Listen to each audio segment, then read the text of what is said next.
मिस्री के दिल्ली का हीरा। एक दिन रात्रि समय बीरबल किसी कार्यवश नगर से बाहर दूसरे ग्राम को जा रहा था। थोड़ी दूर जाने के बाद उसे एक झोपड़ा दिखाई पड़ा। उस झोपड़े से किसी के रोने की आवाज आ रही थी। अर्धरात्रि के समय फूट फूट कर रोने का शब्द सुन बीरबल से न रहा गया। वह झोपड़े के पास जा पहुंचा। दरवाजा बंद था। बीरबल ने आवाज देकर कई बार पुकारा, भाई। अभी इस झोपड़े में कौन आदमी रो रहा था। उस झोपड़े से एक बुढ़ा मनुष्य बाहर निकला और लड़खड़ाते हुए बोला, आपको रोने वाले से क्या गरज पड़ी है। मैं ही रो रहा था। बीरबल उसे अंधेरे में देखकर भली भांति पहचान न सका।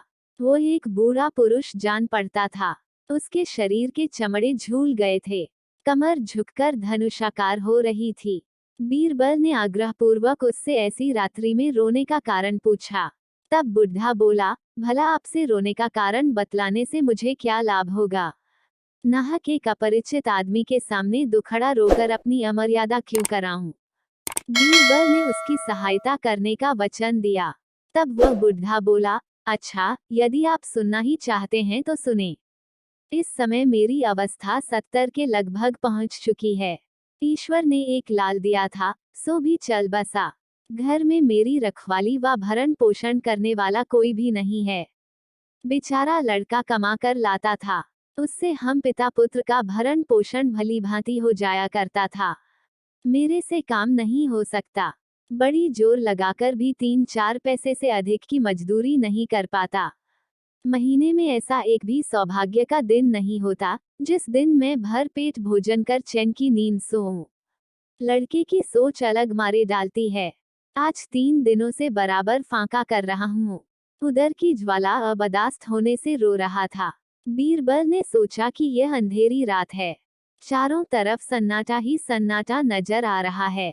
ऐसी हालत में तत्काल इस आदमी की भला मैं क्या सहायता कर सकता हूँ।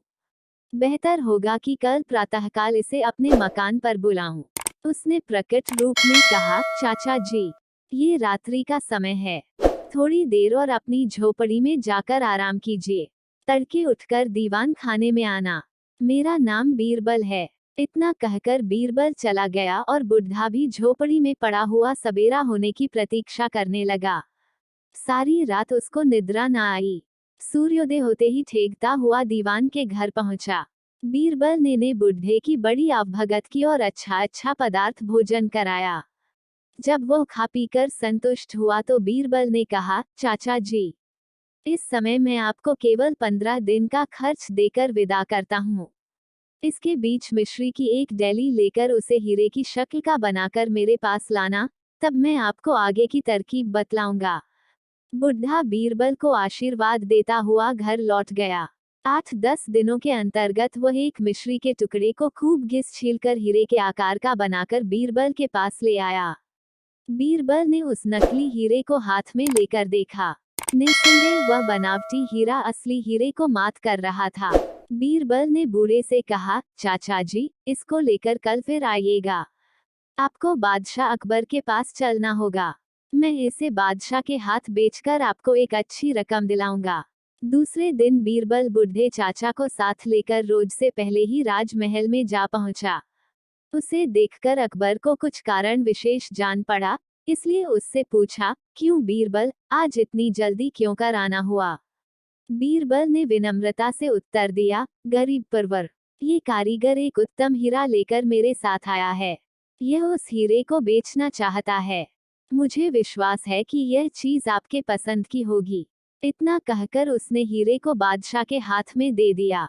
बादशाह ने हीरे को भली भांति देखकर कहा, बीरबल, हीरा तो लाजवाब है, परंतु बूढ़े जौहरी से कहो कि इसे लेकर 2 घंटे पश्चात हाजिर होवे। बुढ़ा वहां से हट गया। तब बादशाह ने बीरबल को उसकी भली भांति जांच कराने की आज्ञा दी।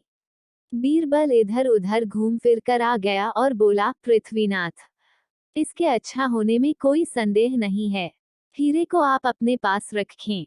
बीरबल के इस उत्तर से बादशाह को संतोष हुआ और फिर बोला, हीरे को खरीदने से पहले और जांच करा लो। बीरबल बोला, पृथ्वीनाथ, इस समय हीरे को अपने मुख में रख लीजिए, फिर जांच होती रहेगी। बादशाह ने हीरे को मुख में छिपा लिया। बादशाह की आज्ञानुसार बूढ़े चाचा के आने का समय हुआ और वे ठेकते ठेकते दरबार में पुनः हाजिर हुए। उसे देख बीरबल ने बादशाह से कहा, गरीब परवर, देखिए वो हीरे वाला वृद्ध भी आन पहुंचा। उसे अब क्या कहकर उत्तर देना होगा। अकबर ने बीरबल की तरफ देखकर पूछा, क्यों बीरबल, वो हीरा तो मैंने तुम्ही को दिया था ना।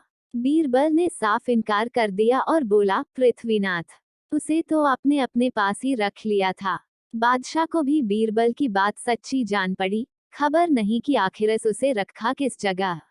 उसने हीरे का बहुतेरा खोज किया, परंतु जब कहीं हो तब तो मिले। वह तो मुख में गलकर पानी हो गया था। लाचार होकर बादशाह बोला, अच्छा बीरबल, बुढ़े व्यापारी से उसका मूल्य निश्चित कर लो, परंतु उससे कोई झकझक न करना। हुक्म मिलते ही बीरबल ने बूढ़े चाचा से हीरे का मूल्य पूछा। वह बोला, दीवान जी, हीरे का असली मूल्य 2000 मुहरे हैं और 200 मुहरे मैं नफे में लूंगा। बीरबल ने कहा, नहीं, तुम्हें नफे में 50 मुहरे ही दी जाएंगी। बूढ़ा दुखित मन से बोला, सरकार, यदि आपको मुनाफे की 200 मुहरे देनी स्वीकार हो तब तो लेवें, नहीं तो कृपा कर मेरा माल मेरे हवाले करें। बीरबल मूल्य में कमी कराने के लिए उससे बार बार बनावटी माथापच्ची करता रहा। अंत में झुंझलाकर बोला, बुढ़े, इतनी टिर टिर क्यों करता है। अच्छा, 50 मोहरे और ले लेना। परंतु बूढ़े चाचा तो पक्के गुरु के चेला थे, भला वे कब मानने लगे। मुंह बनाकर बोले, दीवान जी, इस प्रकार मुझ गरीब को क्यों दबाते हैं। मैं 200 मोहरों से एक कौड़ी भी कम न लूंगा। अकबर ने इन दोनों की बड़ी देर की झक झक सुन क्रोधित होकर पूछा, क्यों बीरबल, व्यापारी क्या कहता है। बीरबल ने उत्तर दिया, पृथ्वीनाथ, वो हीरे की लागत 2000 मुहरे बतलाता है और मुनाफे की 200 मुहरे अलग से मांगता है। मैं इसके नफे में कमी करवाता हूँ और केवल 100 मुहरे ही देना चाहता हूँ। बादशाह ने बीरबल को इशारे से मना किया और उदारतापूर्वक बूढ़े जौहरी को हीरे का मूल्य और 200 मुनाफे की मुहर खजांची से दिलवाकर विदा किया। वृद्ध की किसनता बांसों उछल पड़ी और मनोमन बीरबल को कोटिशा धन्यवाद देता हुआ अपने घर चला गया। से अवकाश पाकर जब बीरबल घर पहुंचा, तो जौहरी बूढ़े चाचा को प्रस्तुत पाया। बूढ़ा बीरबल को देखकर प्रसन्नता से रोमांचित हो गया और बोला, आप और आपकी बुद्धि धन्य हैं। दीवान साहब, आप जो मुझ सरीखे दीनों पर उपकार कर रहे हैं, उसका फल ईश्वर आपको हाथों हाथ देगा। मुझे विश्वास हो गया है कि इस पृथ्वी मंडल पर आप ऐसा प्रजापालक दूसरा दीवान नहीं है।